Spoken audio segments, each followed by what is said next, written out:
Ladies and gentlemen, good morning. Well, we are here. We are at the end, hopefully somewhere near the end of the fifth wave of the whole cycle that started in early 2009 in the equities. We can quite clearly see that we have a first wave and then a third wave, which is subdivided into five, finally an ABC retracement as the fourth wave, and now we are in the fifth wave of the fifth wave. The only problem with these counts is they can extend in, for almost forever.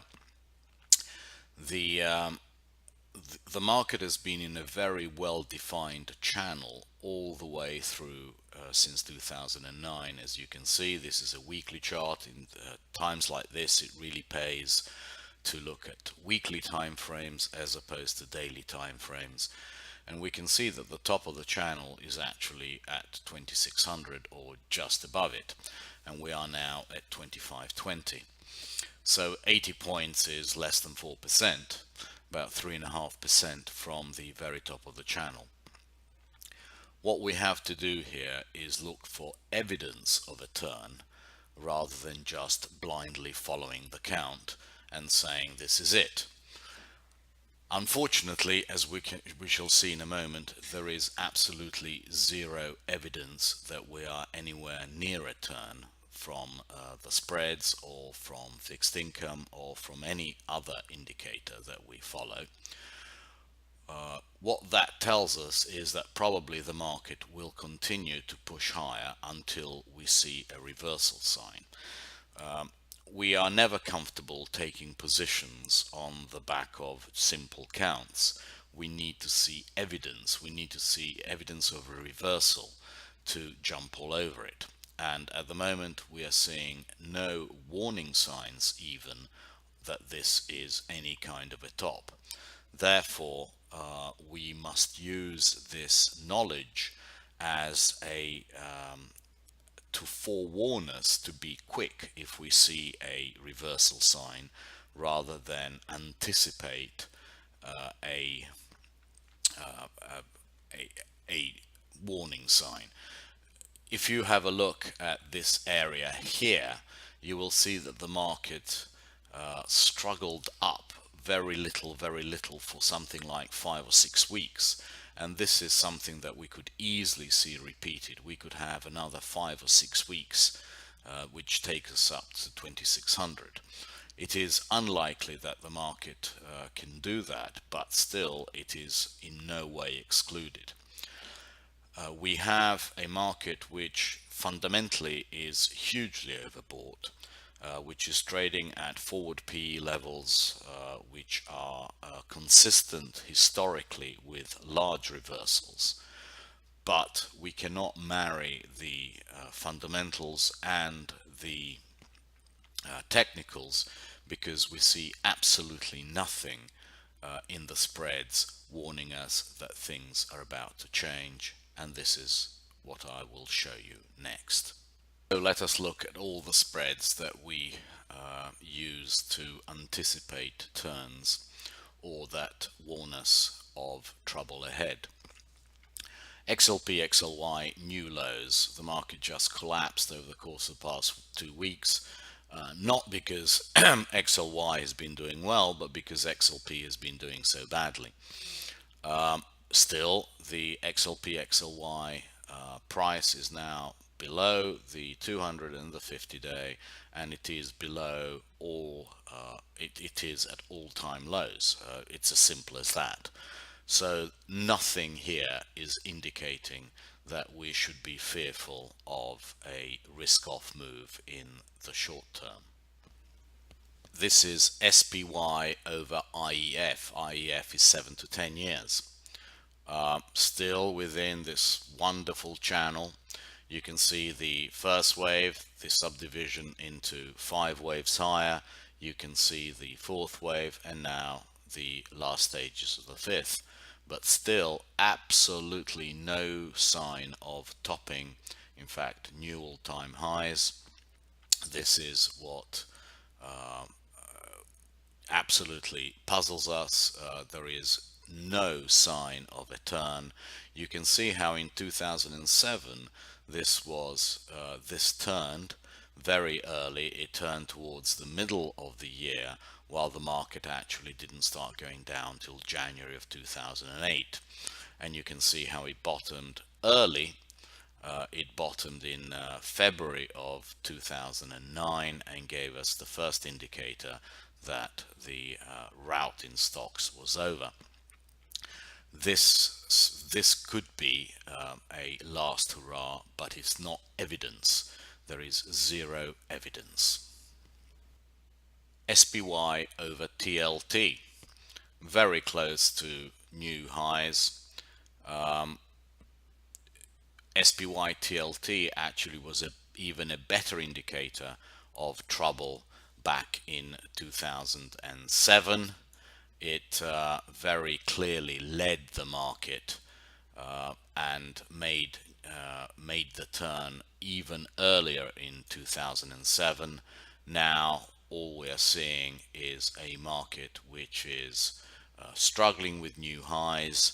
Again, we see the subdivision into waves, not as clear as with REF, but it is a market also that's showing us very little evidence of any topping pattern.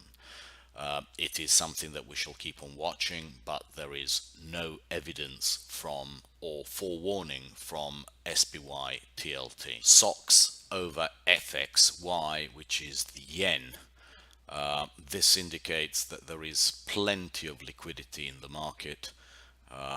The SOX index, the semiconductor index, is making new all-time highs. So even one of the weakest subsectors of XLK, which has been doing very little lately, is indicating that there is no stress in the market, that we are making new all-time highs. Whatever this does in the future, at the moment it is showing absolutely no warning signs that we are at a major top. This is potentially an interesting chart, is high beta stocks over the market overall, so SPHB over SPY. It is now retesting the 200-day moving average. You can see the move in the last week in high beta stocks. People have been buying high beta stocks like crazy, rebalancing. So this could show us something is possibly ahead, but it's such a nebulous and uncertain move that we could not take it as a real sign of something ahead. We would need to see new lows in this indicator to get us even worried about a risk-off move. Again, no evidence from this spread indicator. Even the indicator that we were putting most faith into, which is HYG over TLT, so junk over quality, is showing that this could potentially be just a bull flag and we could break higher. It is holding the levels it needs to hold. Very tough to make an argument that this is pointing decisively downwards and that we're about to have a major risk-off move. Very difficult to argue it. There is even here absolutely no sign of indecision. The signs all point to continued risk on for the time. Even some esoteric spreads are pointing towards further risk on. This is the stock market over commodities. So we still have a very nice bounce off the 200 moving average. This could easily be a bull flag. We could find ourselves going substantially higher in the weeks ahead. Absolutely no signal of risk off. To have some risk off, we would need to have this kind of a pattern. We would need to break the 200-day moving average and actually turn the moving average lower. We see no evidence of that. we see evidence of a considerable bounce. So in the weeks ahead, we could favor the stock market over even commodities. So we've looked at just about all other asset classes, commodities, risk. We've looked at the yen in terms of liquidity provision. We've looked at fixed income. We've looked at credit. Nothing, not a single one of them, is actually telling us to be fearful of risk off at the moment, regardless of the count. And yet, because there is always a yet or a but with these things, we are now at real crux levels in the yields. Our favorite yield indicator, which is the 30-year, shows us that potentially we have finished the retracement in the form of an ABC. The time has turned the 200-day moving average. We are now at a real inflection point.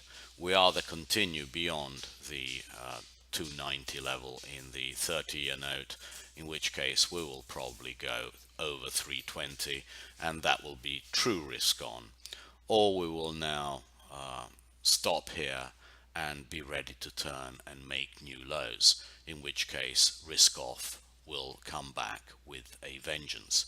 This is the only indicator which is showing us that the market does not believe in additional risk on, but it is in fact, what it's telling us is that the market is at a very important inflection point. If now this 200-day moving average, which is the last bastion of resistance in terms of risk off behavior, is taken out, then we can be quite sure that risk on will continue for quite some time. How that marries with the count in terms of the equities, we have no idea, but we refuse to go short just on no evidence and just on a blind count. What this does tell us is that we are at a very important point and that we have to be very aware of it. Not that we have to position ourselves ahead of it, but that we have to be very aware that the positioning that we put on has to be very well thought out. And that is why we wouldn't do anything in terms of outrights for another few days until we have seen how the market has moved and behaved, and we would much rather be just long a few options just in case it happens. The very last piece of the puzzle that we use is volatility. Is there a volatility increase? No. There is no volatility increase. We are making new all-time highs in the XIV, which is the opposite of the VXX. Are we stretched? Sure. Could a turn come at this trend line? Absolutely. But is that evidence? No. We want to see a strong reversal candle, something like here, before we can jump all over this. We do favor the downside. We do favor higher volatility, but we want to see evidence of that as well. We are seeing very little evidence, and therefore we will not position against evidence. This is a weekly chart of volatility, and as you can see, you can divide it into bands where the market trades. We are now trading between 860 and 16, and we have been in that band ever since the beginning of the year.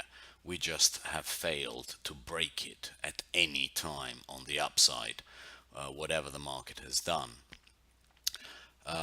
This is more evidence that we are unlikely to, unfortunately, just showing us that we are unlikely to break higher. You can see that every time we've tried to break through this very important 1608 level in volatility, we have failed and we have come back hard. We could now even go and test 860 as the market continues upwards, but we have never been below 860. 860 has been the low. in volatility since time immemorial. We know of no time that the market has been below it. That does not mean it won't break and accelerate higher in terms of the market and lower in terms of volatility, but it just tells us that we are so close to a historic low that we have to be very careful. If at any stage we see volatility break 1608 on a closing basis, we will know that something big is happening. We are not seeing that at the moment, and therefore, again, another piece of the puzzle is telling us that the market is not anticipating a substantial risk-off move. Is there anything in foreign exchange which might be warning us? This is a daily chart of Euro Swiss. As you know, we have been long of Euro Swiss all the time, and we're quite happy with it. We are now slightly short of it only because of the Catalan referendum, but even if hell was to break loose in Catalonia, we doubt very much the market would go much lower than 112 and 3/4, this kind of level, and we would be very, very happy to cover our shorts and probably even look for longs somewhere around the 111.50 to 112 area. So again, another market which is not showing any signs of risk of stress. If there was to be some risk of stress, it would be revealed in Euro Swiss and Euro JPY, which we will be looking at next. Euro JPY, no stress here. Constructive patterns, retests of levels, and ready to go higher. Even if we did have a small move down as a result of the Catalonia referendum, it would just be an ABC, a quick test of the below 130, and then it would probably be ready to go higher. So absolutely no evidence from foreign exchange that there is much risk off ready to take place. So to recap, the only indicator that is telling us that we are in for a world of hurt are the actually fundamental indicators. The forward earnings and the valuations are now so stretched.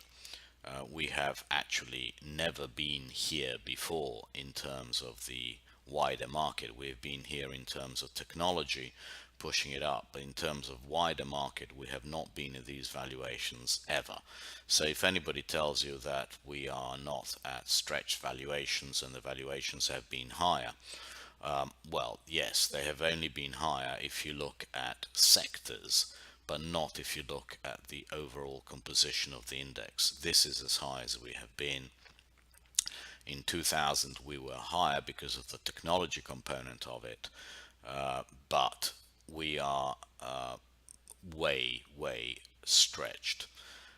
It is our contention that this will end badly, but we see absolutely no evidence for the spreads, and in our opinion, it's our experience rather than opinion, the spreads always lead the market. So in conclusion, we see nothing there that will make a turn in the S&Ps, that's forecasting a turn in the S&Ps. Risk on is still very much favored in terms of risk reward, the probability of things happening, simply because we see no indicator, no technical indicator of a turn. We have to be very much aware that these levels are stupid in terms of valuations, and therefore a reversal could happen at any time.